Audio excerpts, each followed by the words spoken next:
Obrigada. Olá, pessoal, tudo bem? Bom dia. Essa provavelmente vai ser a nossa última monitoria do semestre, acredito eu, porque as provas de vocês são essa semana e eu já vou dar as duas revisões de ética e de linguagem jurídica. Conversei com os professores. De ética eu estou um pouco na dúvida, então eu vou dar, tipo, um pouco da matéria geral, resumida que a gente viu nesse semestre. Realmente eu vou colocar para apresentar o slide que eu não tinha colocado. Tá. Aí eu vou avançando nas matérias, conforme a gente passa pelas matérias. E eu vou começar com monitoria de linguagem jurídica. A Suela me contou que vocês não vão ter provas, vocês vão apresentar o trabalho, mas quem faz segunda chamada, ou não sei se vocês têm a DCC, vai fazer a prova. Então, por isso que eu vou dar aula sobre linguagem jurídica e depois eu vou para ética, tá bom? Então, eu vou começar aqui com linguagem jurídica.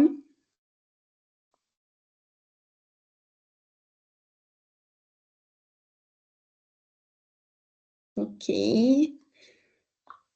Tá tudo ajustado. Então, vamos para o conceito da linguagem jurídica, e aí possui uma comunicação própria, certo? Então, elas têm regras específicas que são cruciais para a eficácia do trabalho, seja na produção de uma base processual, seja na produção de uma sustentação oral, todos os recursos jurídicos que a gente usa, a linguagem é um dos principais aspectos, pode ser tanto para oratória quanto para escrita. Então, acho importante a gente começar com os níveis de linguagem. Toda essa matéria a gente já viu, a gente já passou, mas eu gostaria que vocês relembrassem para vocês fazerem essa prova de segunda chamada, que eu estou focando exatamente nos conteúdos que a professora Suela me passou. Quais são os níveis de linguagem e registro da comunicação e o que são eles? Então, a forma como a gente se expressa varia muito conforme a situação. Às vezes a gente fala com alguém de um certo modo e com, por exemplo, um professor a gente fala de um modo diferente. Então, vamos entender como esses chamados de diferentes registros de linguagem e é importante ressaltar que nenhum deles é errado ou certo, eles são apenas adequados ou inadequados conforme o contexto. Então, dominar essa transição é uma forma de comunicação eficaz para a comunicação diária ou de nível diferente. Então, vamos entender. A gente se divide em três aspectos. Então, a gente tem a linguagem culta, a linguagem coloquial e a linguagem vulgar. Vamos começar pela linguagem culta. Então, a linguagem culta é aquele registro usado para quem domina as normas gramaticais. Então, em situações formais, como discursos, ou na escrita de livros técnicos, caracteriza pela estrita observância das regras e por um vocabulário rico. Vou dar um exemplo. Então, em vez de dizer na linguagem jurídica, eu vou comunicar ao juiz sobre o caso, sobre os fatos, no nível oculto, a gente fala, comunicarei ao magistrado a respeito da matéria em estrita observância do rito processual. Então, a gente usa vocabulários técnicos para se dirigir ao magistrado, o qual é diferente dos vocabulários que a gente usa, por exemplo, para eu explicar para vocês o conteúdo de uma forma mais didática. Mas, por exemplo, se eu estivesse numa sala de aula, provavelmente eu usaria um vocabulário mais técnico, que não seja tão, que não seja tão dinâmico, porque eu não utilizaria palavras tão assim comuns para o dia a dia, e sim palavras um pouco mais que exigem um rigor um pouco mais técnico. Então, aqui eu tento ser um pouco mais didático, mas na sala de aula o professor não fala desse jeito com os alunos. Então, essa é a diferença entre o nível culto e o nível um pouco mais coloquial. Então, nível coloquial agora. O nível coloquial é aquela linguagem informal, a linguagem do dia a dia. Como a gente usa em casa, em uma conversa.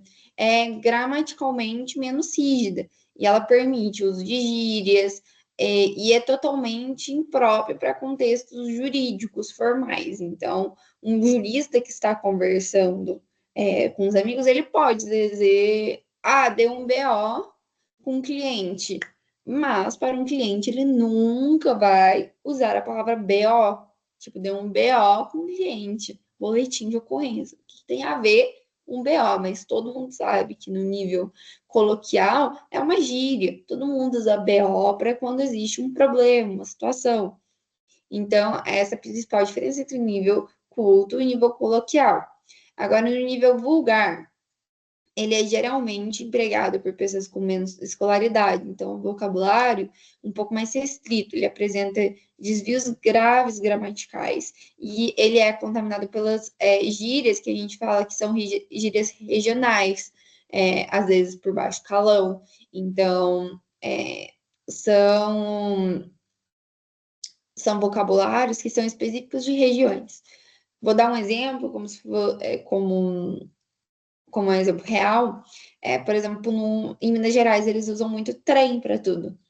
Trem é um nível vulgar, e não necessariamente porque eles têm menos escolaridade, mas porque é um vocabulário mais regionalizado, certo? É para aquele tipo de pessoas, as pessoas elas usam trem, mas em uma conversa, talvez com pessoas de fora, elas não usem tanto vocabulário trem, porque pode soar muito informal. Mas em uma conversa do dia a dia, em um nível coloquial, mas em que a gente afasta das normas cultas, a gente entra no nível vulgar, que aquela pessoa ela sempre aprendeu a se comunicar daquela forma, e para aquela pessoa se comunicar daquela forma está correto. Então, outra coisa que as pessoas falam muito, meus professores de português sempre davam esse exemplo. Umbigo, as pessoas falam muito imbigo em lugares um pouco mais simples. Então, são jeitos de pessoas que têm um nível menor de claridade, pois nunca aprenderam qual é o vocabulário gramaticalmente certo, um modo gramaticalmente certo de pronunciar as palavras. Então, esses são contextos formais diferentes. E aí, a linguagem jurídica, ela tem características essenciais. Então, nessas características essenciais, a gente precisa ter uma correção sobre elas. Então, a correção gramatical, ela reflete a aplicação da exímia da gramática normativa alinhada a variantes de padrão e a modelos clássicos. Então, ela se manifesta, por exemplo, em ordem invertida. Então, frequentemente se invertem as ordens das palavras, antepondo-se o verbo ao sujeito. Esse é um dos exemplos. Então, vou dar o um exemplo aqui. Em vez de falar o réu pagará a multa, a linguagem jurídica ela prefere paga-se a multa pelo réu. Ou decidiu o tribunal por unanimidade. Então, são modos de falar que, claro, são pequenas mudanças, mas são mudanças que são manifestadas pela ordem jurídica. Agora, voz passiva pronominal. Prioriza passiva pronominal para acentuar o ato ou a função e não as pessoas. Exemplo, em vez de dizer os advogados consideram o prazo perdido, eles preferem falar considera-se o perdido prazo. Aqui a gente inverte as ordens da palavra, mas aqui a gente usa a voz passiva pronominal. Por quê? Por causa do C. Então a gente apaga os advogados, certo? Para falar considera-se perdido prazo. É um jeito mais culto de falar a frase. Pontuação para clareza. Então, o uso da vírgula ele é amplo, mas ele ajuda na clareza textual. O que é a clareza textual? A gente precisa da clareza textual, porque sem a clareza textual, a gente não entende com ritmo a frase. Já a vírgula, ela entende. Gente, a vírgula é muito importante. Você deixa de colocar a vírgula em uma frase e a frase perde completamente sentido ou muda completamente sentido. Vou dar um exemplo aqui. A decisão, embora controversa, dada a complexidade do tema, foi mantida pelo relator. Então, Sem a vírgula, ela estaria assim: a decisão, embora controversa, dada a complexidade do tema, foi mantida pelo relator. Que clareza textual tem nessa frase? Se eu tirar as vírgulas dela? Nenhuma. Porque se eu não tenho clareza textual, se eu não tenho uma vírgula que fale, tipo assim, a decisão, vírgula, embora controversa, vírgula, eu não consigo dar sentido à frase, porque a decisão, embora controversa, parece que eu estou recitando um poema que. Aqueles poemas que, sabe, não tem pontuação, então vai direto. Parece isso, não tem sentido nenhum. A gente precisa de uma clareza textual, principalmente na linguagem jurídica. Agora, conservadorismo. O que é o conservadorismo? O direito ele prova que o conhecimento das civilizações antigas eles são importantes. Então, o conservadorismo ele reflete essa natureza histórica. E isso se manifesta no uso de arcaísmos e latinicismos. Então, arcaísmos são palavras antigas que sobrevivem aos textos jurídicos. Então, exemplo, em vez de salário ou remuneração, o texto legal ele pode usar estipêndio. Vocês nunca tenham visto, porque vocês não estudaram direito de trabalho ainda. Ou, em vez de usar decreto para lei. Lei é uma palavra que deriva do arcaísmo. Agora, latinicismo. A gente tem expressões do latim que são influenciadas pelo direito romano. Então, além dos citados, a gente tem data venia, então, devida venia, licença, e o litisconsórcio. Não sei se vocês estudaram, acho que não, porque eu estou estudando semestre, então provavelmente vocês não estudaram. Litisconsórcio é a pluralidade de partes no mesmo processo. No litisconsórcio, a gente tem uma palavra que deriva do latim litis. Litis, o que é litis? Ela deriva do latim, pluralidade de partes. Okay. E aí, a precisão terminológica. Então, qual palavra devemos usar para cada situação?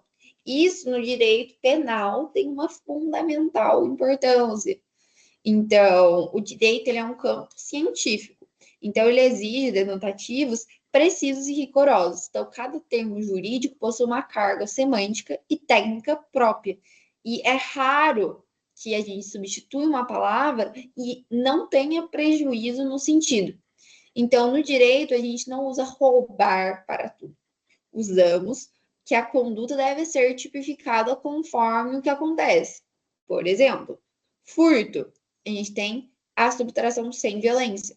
Já no roubo, temos a subtração com violência ou grave ameaça.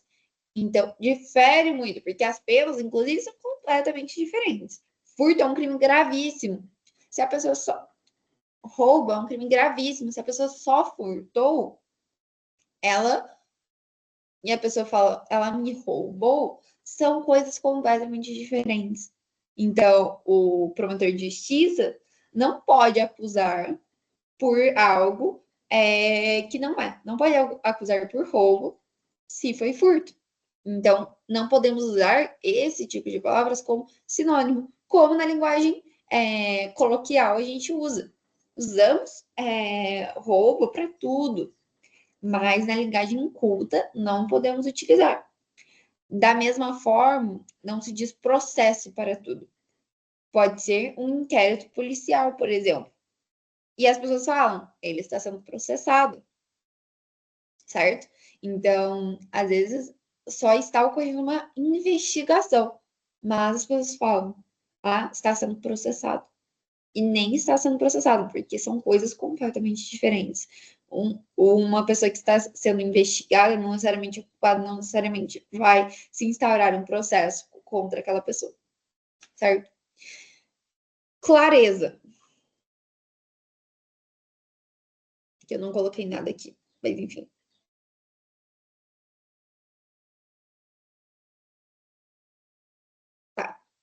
Tá aqui nesse meio. Enfim. A clareza é essencial para a efetivação da justiça. Então, os princípios e os obstáculos para a clareza, isso daqui a gente já viu, é a obscuridade. Então, o texto é ininteligível por falta de associações claras ou ideias, ou por excesso de palavras raras. Então, em vez de O impetrante não comprovou o requisito legal. O texto obscuro diria: o suplicante não logrou êxito na comprovação do pressuposto exordial do mandamos. Usar palavras demais do latinicismo, do arcaísmo, são modos de trazer obscuridade para o texto. Usar muito juridiquês não mostra conhecimento. Às vezes mostra falta de clareza, ou às vezes mostra falta de competência para passar uma mensagem.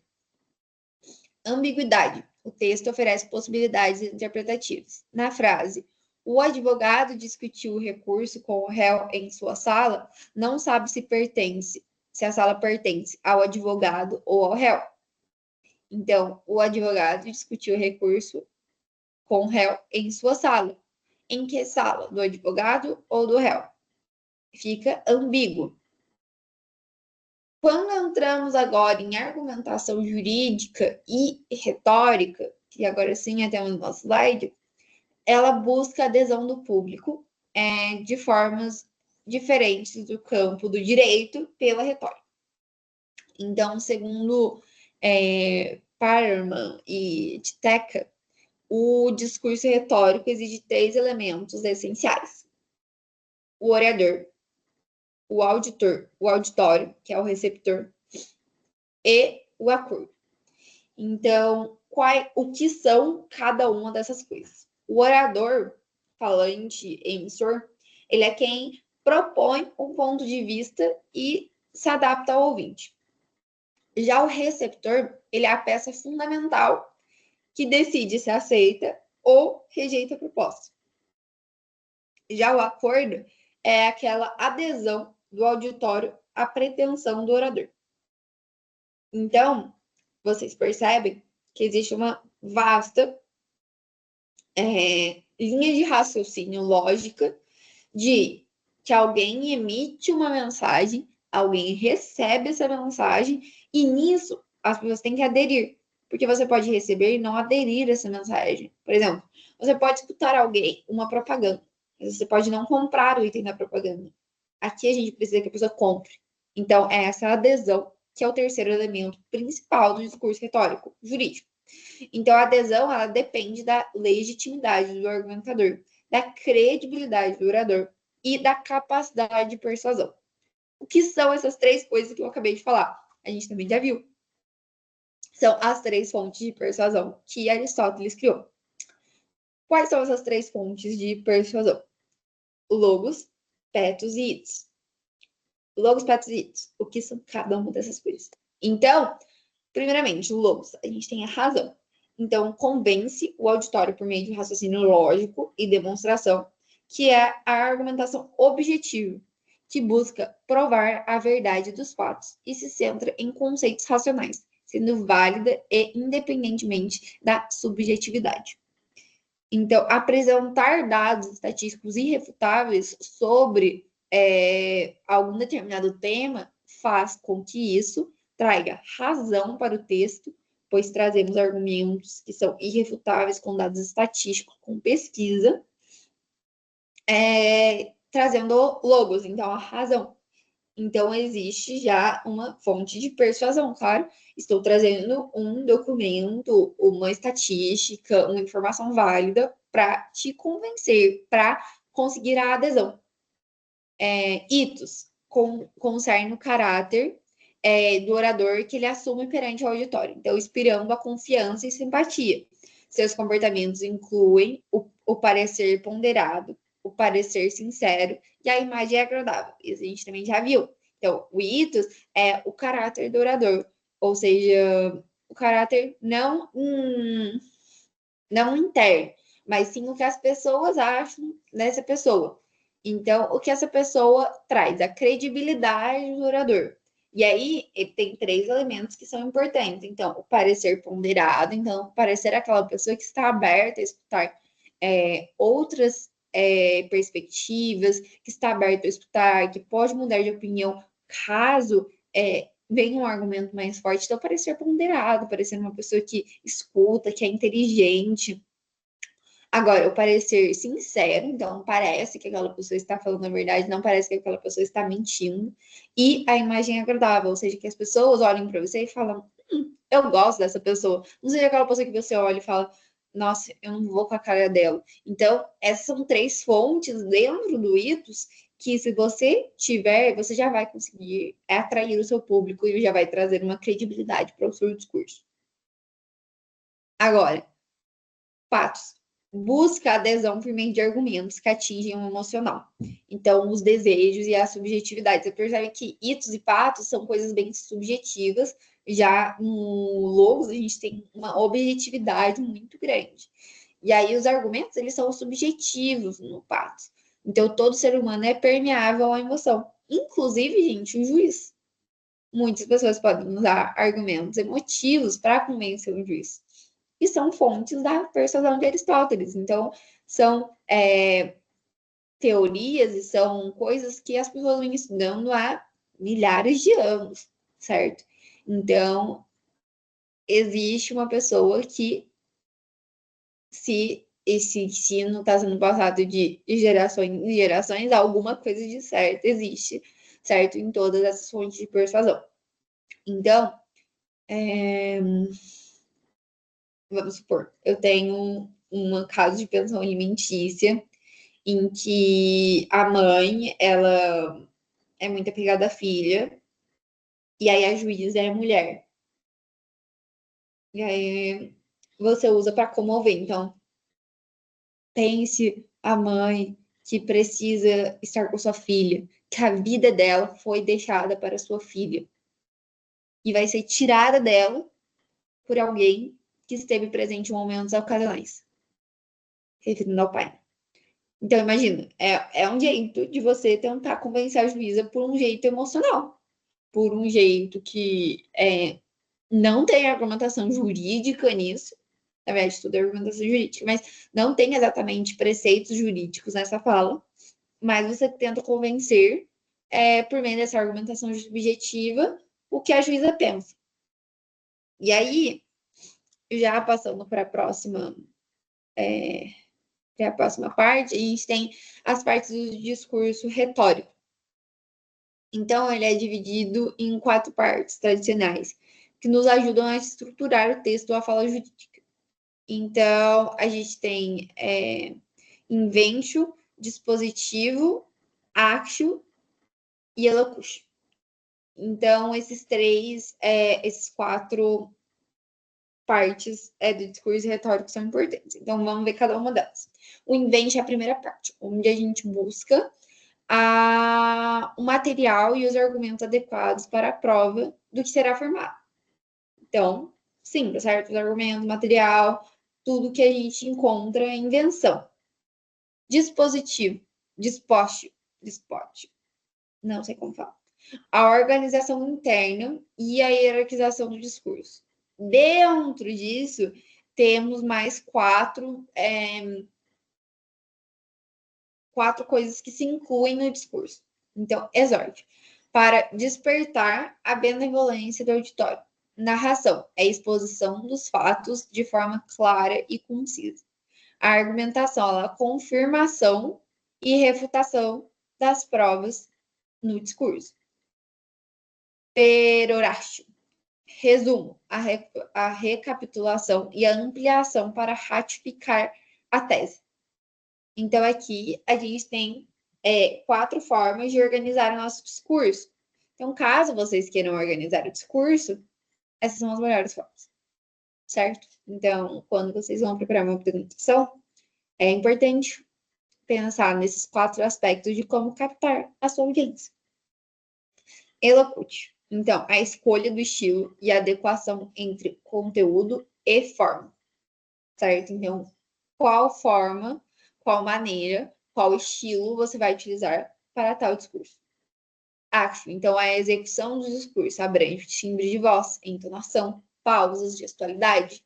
Então, você pode planejar uma fala inteira, mas pode não planejar como você vai fazê-la, como você vai falar, como você vai agir naquele palco, como você vai chegar no seu público. É um pouco do ito, certo? Então, É um pouco de você tentar parecer aquela imagem agradável para o seu público. E aí as figuras de argumentação retórica. Então, a gente tem as figuras de linguagem, certo? Nisso, a gente tem as figuras que são ferramentas que elas são persuasivas. E dessa forma, nessas ferramentas persuasivas, a gente tem as figuras de escolha. Nessas figuras de escolha, eu não sei se eu coloquei isso no slide, deixa eu... Ah, tá aqui. Nessas figuras de escolha, a gente tem a ferramenta que impacta a persuasão e agradar. Então, a gente tem o intelectário e emocionar, que é o mover, o auditório. E nisso, a gente tem as figuras. Então, na ironia, a gente exprime o contrário do que se diz. Então, a atenção é desaconselhada nos textos jurídicos, porque a ironia, ela requer precisão, ela requer que as pessoas entendam. Então, ela precisa ter uma argumentação impecável. Caso você use ironia e as pessoas não entendam, pode ser que seja uma prova que você está produzindo a favor da outra pessoa. Pode ser que você diga, claro que ele matou. E a pessoa nem matou, mas você está usando isso como se fosse uma ironia, e as pessoas talvez não entendam que isso foi uma ironia. Então é importante a gente entender. Agora, hipérbole é um exagero. Então, emprego exagerado de termos para intensificar. Eita.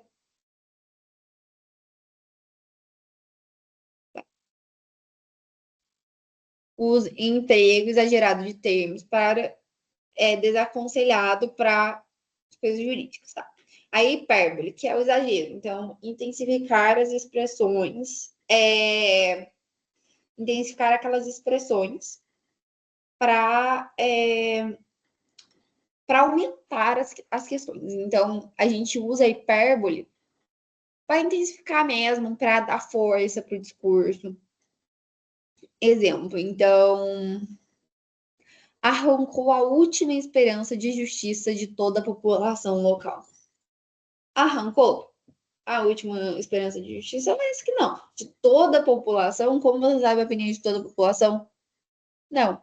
Então, é simplesmente uma forma de aumentar aquele discurso, certo?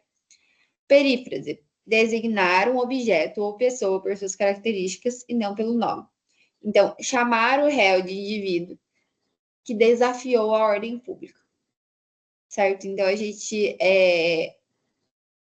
atenua as características para o indivíduo, para o réu. E aumenta também aquele discurso, certo? Então,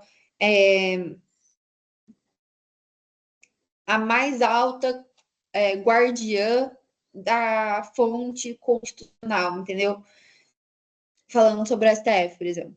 Então, aqui a gente usa a guardiã, quem que é a guardiã? O STF. Então, a gente usa para períferas. Então, a gente designa a pessoa por suas características. Então, ela como a guardiã, certo?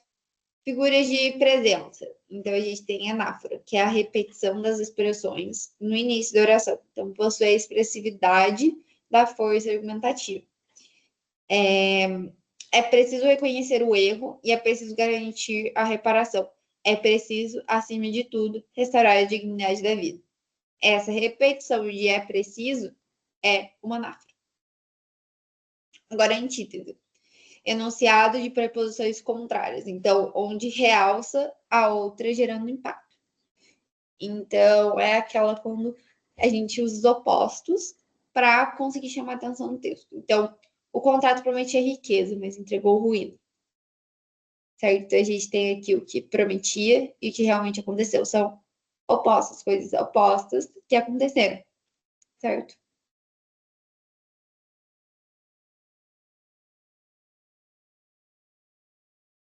Então, eu só não passei o slide, porque eu fiquei meio confundida, mas tá aqui. Vocês vão conseguir ver todos os slides.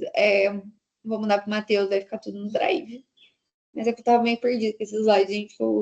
Eu faço as coisas meio com antecipação, e aí, tipo assim, depois na hora de dar aula pra vocês, eu esqueço. qual slide que a gente tem, né? Então, aqui tá a anáfora e outras figuras de linguagem que vocês também podem dar uma olhada. De linguagem jurídica, foi isso. Não tem muito mais para eu dar. Eu passei pelos pontos que a Suila passou para mim, para eu dar para vocês. Então, é basicamente isso. Então, lembre-se que a linguagem jurídica, ela tem sim um rigor formal. Se você não acredita em rigor formal da linguagem jurídica, eu falaria para sair do curso, porque é assim, vai continuar sendo assim. E você precisa de um vocabulário jurídico, você precisa se adaptar àquelas formas de linguagem. Então, é muito importante, tá bom? Vou parar de compartilhar aqui.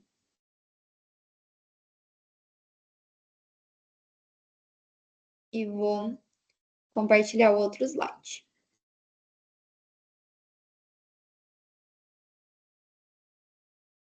E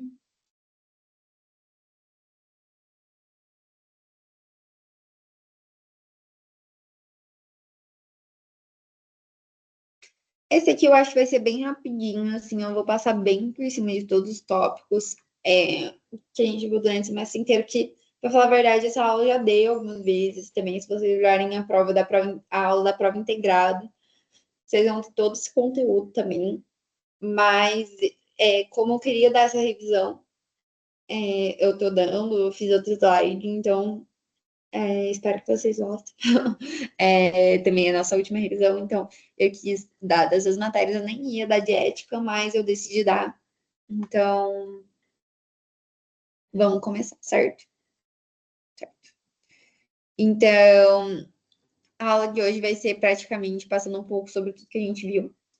E vamos começar com a ideia de salesianidade.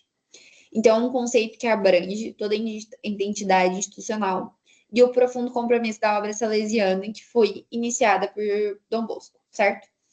E quem é Dom Bosco? É um sacerdote, educador italiano, e Dom Bosco ele dedicou a sua vida aos jovens, então especialmente aos mais pobres e necessitados. A trajetória dele foi uma evolução marcada por muitos desafios. Então, o primeiro nível é dividido em 4 fases, três fases, certo? Quatro, três, são 3 fases. Então, o primeiro nível, a gente fala que foi de 1815 a 1845. Então, ele foca na infância e na influência de sua mãe. Então, a Margarida Occhiena. E uma opção de se dedicar à vida dos jovens e pobres e abandonados de Turim. O oratório festivo foi o embrião da sua obra. E já no segundo nível, de 1845 a 1862, a transição do oratório para a fundação da sociedade.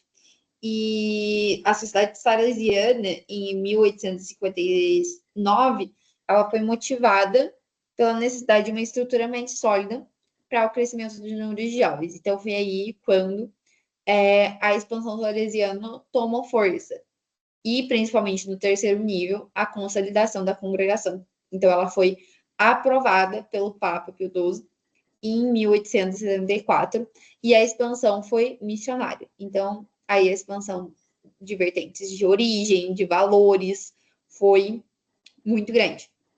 E aí a congregação salesiana foi fundada em 1859, como a gente acabou de ver nos 3 níveis, e tem a missão de educar jovens, sobretudo os mais pobres. Então, a expansão global, ela chegou em 134 países em 2022 e foi impulsionada também pela fundação do Instituto Filhas de Maria, Filhas de Maria Auxiliadora, e em 1872, com a Santa Maria Domingas Mazarello, para as jovens femininas, principalmente. Então, os valores salesianos fundamentais, eles se basam na fé, no trabalho, na caridade e na promoção da dignidade e de presença. Então, Dom Bosco, ele viu o trabalho não apenas como um dever, mas sim como um meio de servir a Deus com alegria. Nisso, temos o sistema preventivo salesiano. O sistema preventivo salesiano é uma proposta educativa de salesianidade e é baseado nesse sistema. Então, um contraste de direito ao método repressivo, então ele é baseado no medo, na punição, esse método repressivo, ele é um método preventivo, então ele se fundamenta em três pilares. A gente tem a razão, que é traduzido num diálogo aberto de crítica construtiva, o desafio de desenvolver o pensamento crítico na sociedade de uma gratificação instantânea. Então, nessa sociedade em que o sempre quer alguma coisa, tipo, quando você dá um petisco para um cachorro, por alguma coisa boa que ele fez, ele entende que essa gratificação vem através de uma ação positiva. Então, nisso a gente tem o pensamento crítico da razão, junto com a religião. Então, em um cenário plurireligioso, é um desafio de propor a fé sem imposto, pois cada um tem a sua liberdade religiosa, mas sim focando nos valores universais de respeito, solidariedade, buscando formar bons cristãos. Então, é uma vida pautada em valores evangélicos, mas não necessariamente você precisa ser religioso. E no Amor e Valeta, que a gente já falou disso, que é um dos princípios fundamentais de Dom Bosco, que é amorosidade e caridade. Então, implica essa amorosa bondade e ela se baseia na presença acolhedora do educador. Então, o educador ele deve ser colocado do lado sempre do bem.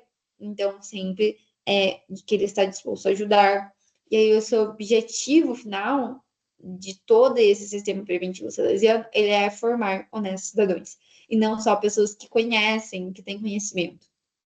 A pessoa comprometida com a sociedade, ela rejeita a corrupção e ela se torna protagonista do bem.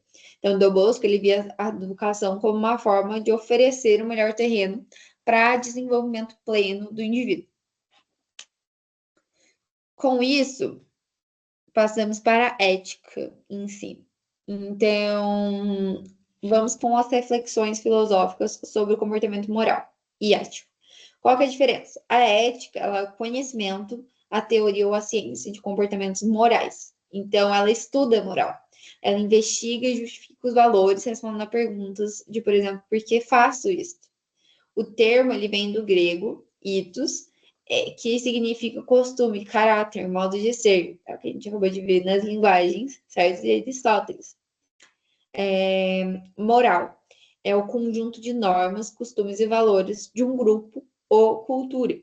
É mais prática e varia com a sociedade e com o tempo. Então, as morais mudam, a ética não. Em resumo, a ética é a reflexão e a moral é a prática. Então, a moral é tudo que as pessoas fazem, já a ética é reflexão sobre o que as pessoas fazem, certo? Então, a ética sobre determinadas ações, ela não muda. O que muda são as ações. Então, a ética, a ética muda a interpretação de cada moral, mas aquela interpretação daquela moral é única, certo? Então, aquela reflexão já foi feita. As correntes filosóficas da ética são diversas. A gente tem, primeiramente, a ética de virtudes, que é a ética de Aristóteles. Então, ela foca na formação do caráter e das virtudes. O agir, ele vem das pessoas boas, que buscam o meio termo, ou seja, um equilíbrio. O objetivo é a eudemonia, então a felicidade plena de propósito. Vou dar um exemplo. Um político virtuoso tomaria a decisão que honra a justiça e o bem comum, independentemente de ganhar ou perder votos. Já na ética de Kant, a gente foca no dever e na ação que é moralmente correta. Então, independentemente das consequências, a frase-chave é aquele imperativo categórico. Então, age como se tua ação pudesse virar lei para todos. Esse é a frase do imperativo categórico. Então, um exemplo. Nunca mentir, mesmo que a mentira possa salvar alguém, pois mentira não se pode, pois mentira não pode ser uma lei universal. Então, na ética de Aristóteles, a gente tem uma pessoa que procura sempre o bem de todos. Já na ética de Kant, a gente só pensa no dever. Aquilo viraria lei para todos pelo resto da vida. É meio uma extremista, né? Tipo, tudo vai virar uma lei. Aquilo, se você fez, todas as pessoas podem fazer. É um imperativo categórico. Já na ética consequencialista, utilitarista, a gente tem o valor da ação. Essas consequências são a ação correta que gera o maior bem para o maior número. Quando Aristóteles fala sobre o bem, ele fala sobre o bem de todos. Aqui a gente já fala sobre o maior bem para o maior número. Então a gente pensa que pode ser que um bem para uns não seja bem para todos. Então, qual é o maior bem? O maior bem é o que vale. Então, em crises de recursos, alocar verbas para a maior parte da população. Então, isso a gente tem. Já na ética do cuidado, que é a ética de Yin e Nodings, a gente tem a moralidade que nasce da empatia e das relações humanas. Então, a frase-chave é cuidar e agir com sensibilidade diante da necessidade do outro. Então, aqui a gente tem a ética do cuidado, a empatia pelas relações humanas. E aí, em vez de aplicar uma regra rígida, o foco é entender os vínculos, os sentimentos envolvidos. Então, aqui a gente analisa situação por situação, caso por caso. Na ética profissional, a gente rege por códigos éticos, conselhos. Então, para os advogados, por exemplo, a gente tem o nosso código de ética da OAB. Então, ela se limita à liberdade ética dos indivíduos pela exigência da corporação para garantir a confiança e a integridade da profissão para o bem da sociedade. Então, um advogado deve garantir os direitos do seu cliente, mesmo que a moral da pessoa deseje que apure. Então, você precisa defender os direitos daquela pessoa pela ética daquela profissão, por mais que você não concorde com o que aquela pessoa fez, você precisa buscar sempre o melhor cenário para aquela pessoa. Cidadania e direitos humanos. Então, a definição e evolução de cidadania é inspirada pelo conjunto de direitos e deveres civis, sociais e políticos que regulam a relação entre indivíduos e Estado. Então, a palavra veio do latim civitas, que vem de cidade. Então, ser parte de uma cidade é ser cidadão. E aí, os direitos civis da vida são vida, liberdade, igualdade. Temos os direitos políticos, então, participação no destino da sociedade e sociais. Então, esses são os direitos. Agora, deveres, cumprimento das leis, pagamento de impostos, respeito aos valores. Então, esse respeito mútuo que exige a cidadania. Agora, como ela evoluiu? A cidadania vem da antiguidade, então os direitos eram limitados e uma parcela da sociedade tinha esses direitos de cidadãos, que eram os ricos.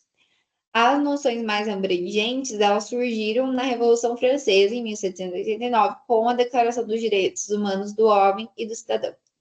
Então, mais ainda, a gente desenvolve os plenos direitos das mulheres e de outros grupos que eles continuam lutando, inclusive até hoje, por terem todos os seus direitos reconhecidos e para serem protegidos. Então, a luta, ela levou a um conceito moderno de que vê a condição humana universal. Agora, os direitos humanos, eles são fundamentais. Então, todas as pessoas, elas possuem, desde o nascimento, universalmente, aqueles direitos humanos. Então, independente da condição. Eles visam garantir a dignidade, liberdade, igualdade e segurança. A Declaração Universal dos Direitos Humanos, a qual já estudamos, é de 1948 e ela é adotada pela ONU após a Segunda Guerra Mundial. Nela, a gente aproxima a consciência da cidadania e dos direitos humanos. No Brasil, esses direitos eles são garantidos na Constituição Federal. Ela é chamada de Constituição Cidadã, né, galera? Então, a gente já vê que os cidadãos nessa Constituição são de fundamental importância.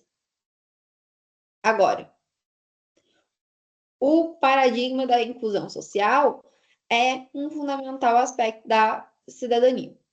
E aí a cidadania ela é manifestada pela essa participação social, que vai além da lei. Então, inclui todas as ações de voluntariar-se, fiscalizar o dinheiro público. Então, a política ela deve permanecer ética, buscando o bem comum de todos. Quando a política busca o poder para si só, sem valores éticos, o resultado ele é desastroso, pois não seguimos valores. E aí, nesse paradoxo brasileiro em que precisamos da acessibilidade e da inclusão, o Brasil ele possui um arcabouço legal robusto agora para a lei de inclusão, que ela foi definida pelo modelo social de deficiência.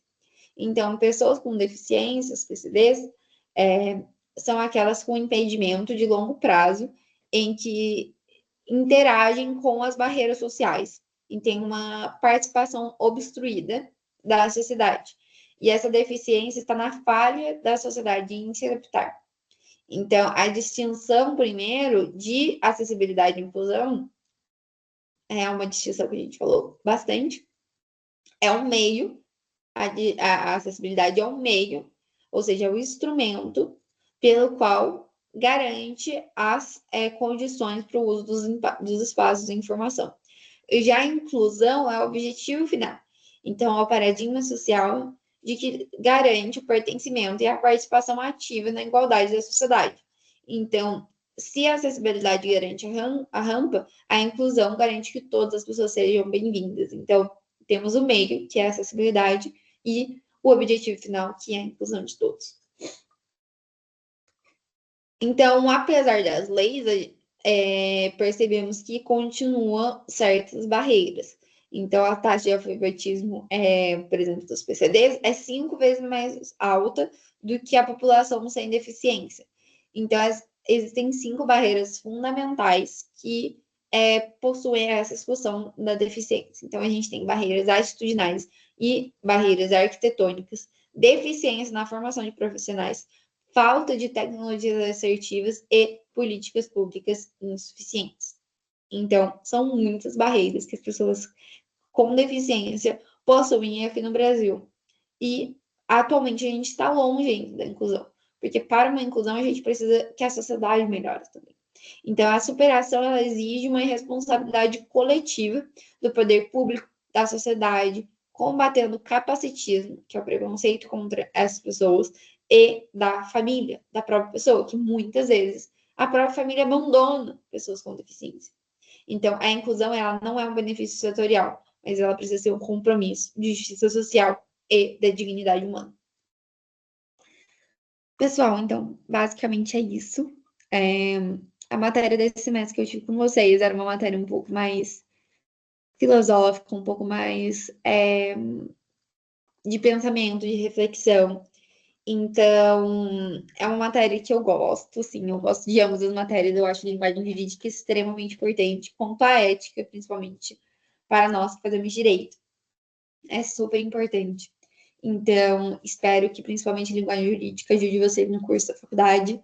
Ética também, para a vida profissional de vocês, que seja um ponto de reflexão. Espero ter ajudado vocês durante esse semestre. Caso a gente tenha outra monitoria até a próxima monitoria, mas eu acredito que não. Então, muito obrigada. Espero que vocês tenham gostado. Quem acompanhou as aulas, sozinha foi meio solitária, assim, as aulas que eu fui dando, mas eu vejo no YouTube, eu vejo que bastante gente assiste. Então, isso me deixa bem feliz. Espero que próximo semestre eu esteja com vocês de novo, dando monitoria. Eu gosto muito, então espero que vocês gostem também. Eu sempre falo qualquer feedback, qualquer coisa que vocês queiram passar para mim sobre as aulas, se vocês gostariam que eu fizesse de outro jeito, eu também estou completamente disposta, porque eu gosto muito, assim, de ter um feedback, de saber se as pessoas gostaram ou não, de saber qual é o melhor estilo de aula. Esse semestre eu tentei dar umas variadas nos estilos, slide. Eu, sinceramente, gosto mais dos resumos daquele jeito que eu fazia com os mapas mentais, mas se vocês preferirem os slides, eu posso continuar fazendo os slides, então me deem feedbacks para o próximo semestre, caso eu for selecionado como monitor de novo, para eu fazer do jeito que vocês mais se adaptem, do jeito que vocês mais gostam, tá bom? Então, muito obrigada e um beijo para todo mundo e boas provas, tá bom? Bom final de semestre para todos. Beijo.